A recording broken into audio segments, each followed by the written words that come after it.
beginning segment for this here rundown show for today. It's got me kind of hot and bothered because this is one of the things I love talking about. Fellas, there's a lot of arrogant fan bases out there today in college and pro sports. What are some of your most arrogant fan bases that are out there? And I wanted to open this up to college and pros because they both can be equally arrogant. So I'll open the floor to you guys first. Who are some of the fan bases that just rub you the wrong way? I'm going to jump in right away. It's the Yankees. I mean, I'm a Red Sox take very long. fanatic.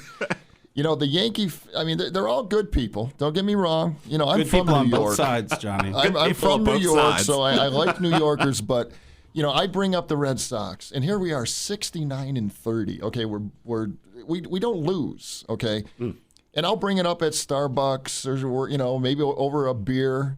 And all they want to talk about is, well, back in 1927. I mean, they live in the past. The dead ball era. The dead ball era. Oh, my God. The Yankees, we got 28 championships, blah, blah, blah. So I'm going to put the Yankees as number one. Now, am I going that didn't seem to be a surprise coming from that side of the table. I thought that might pop up before we were done. Am I giving you three, or what do you want? Let's go around. So, okay, so a vote for the Yankees. Okay, snake draft arrogant fan bases with the number 2 pick. I'm going to take the Notre Dame Fighting Irish as my number one. Early. Yep, I'm going to go real early with him. No national championship since 1988, but you talk to the same guy at the bar, and you would think they have 12. I can't stand these guys. As a Michigan fan, you know, a couple of years back, they ended the series with Michigan by their athletic director handing an envelope to our athletic director saying they were going to end the Michigan-Notre Dame series, one of the greatest annual college kickoff series. And not only that, but, I mean, Michigan literally taught Notre Dame how to play football. So wow, that one like shots fired. That's from right. That's right.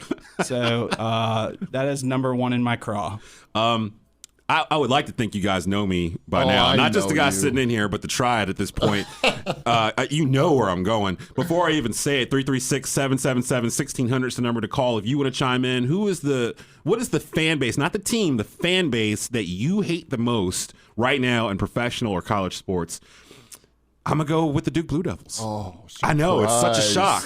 And I have my reasons. Lately, the past 5 or 6 years, I haven't really had a problem with the Duke basketball team. They haven't been there long enough for me to develop the hate. You know, usually you hate the 4-year guys, the Leitners and the Hurleys. Grayson Allen was Grayson there 4 Allen. years. And we developed quite a bit of hate for Grayson here with the rundown. But the fan base is what takes them to the next level for me. And I'll explain. This part of the season, to me, the past 4 years have been the area where Duke's fans have claimed national championship victory because they've won the recruiting war. Every year for the past 4 years, they've had the number one recruiting class. That class comes in, they don't develop, they don't do what they're supposed to do, and those Duke fans totally forget that back in July, they were all screaming about how, we've landed R.J. Barrett, we've landed Cam Reddish, we've got Zion Williamson. How are you going to stop him? How are you going to guard him?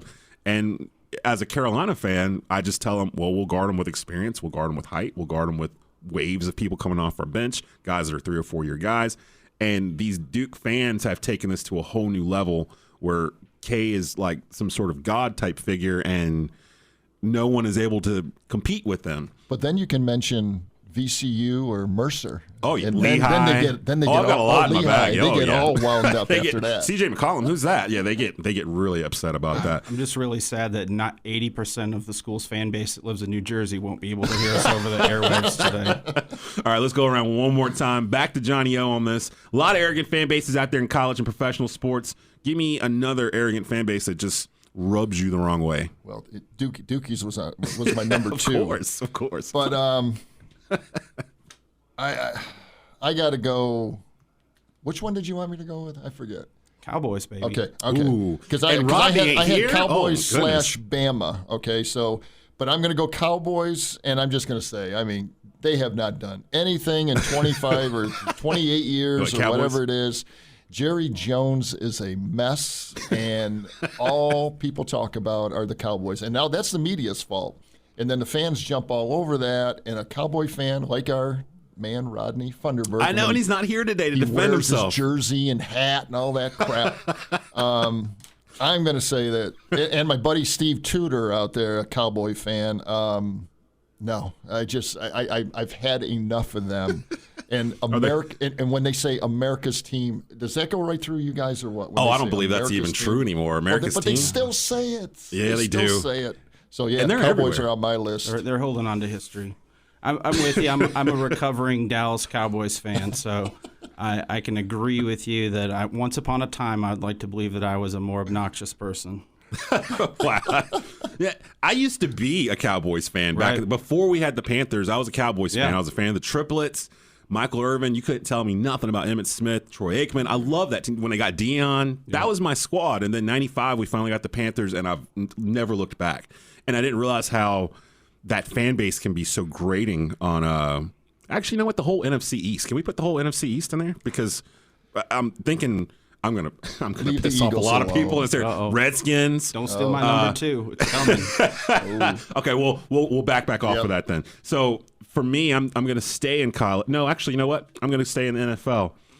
This team has bothered me for the past 15 years. I think it's bothered everyone, unless you live up there, and it's the New England Patriots. They get away with everything. Their quarterback's married to a supermodel.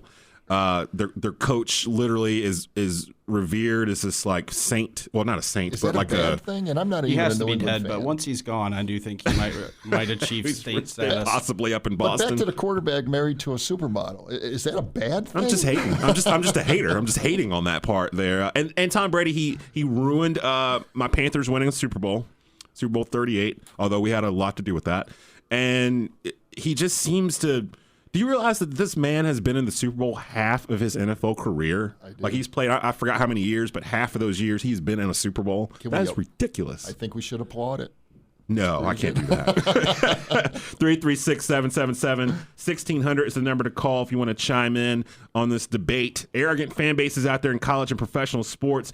Who are some of your top ones that you want to talk about here as we go into our first break of the day? When we come back, we're going to talk a little British Open. Can Tiger Woods win a major after a 10-year drought? Plus, Johnny O is going to talk to long drive champion Jeff Crittenden. He's going to give us his prediction for who's going to win the British Open also. When we return after this is The Rundown.